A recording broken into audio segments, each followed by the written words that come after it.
काल प्रदर्शित झालेला छत्रपती संभाजी महाराज यांच्या जीवनचरित्रावरचा छावा हा चित्रपट आज आम्ही बघितला।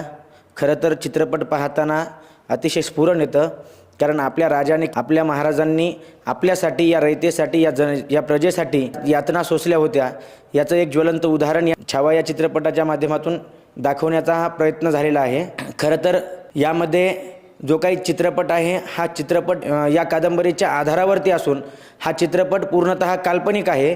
यामधून फक्त आपल्याला छत्रपती संभाजी महाराजांना हिंदू धर्मरक्षक किंवा स्वराज्य रक्षक हे का म्हणतात ही एवढीच शिकवण आपल्याला घ्यायची आहे।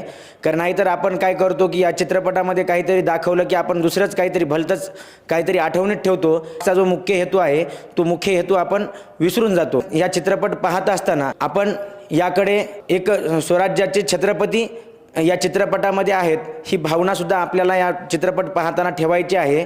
त्याचबरोबर या चित्रपटाच्या माध्यमातून जे काही आपल्याला दाखवण्याचा प्रयत्न केला आहे जो की छत्रपती संभाजी महाराजांचा खराखुरा जो इतिहास आहे तो इतिहास या चित्रपटाच्या माध्यमातून दाखवला गेला आहे। छत्रपती संभाजी महाराजांना कुठंतरी या काही इतिहासकारांनी रगेल आणि रंगेल ह्या दोन शब्दामध्ये बांधल्या गेलं होतं।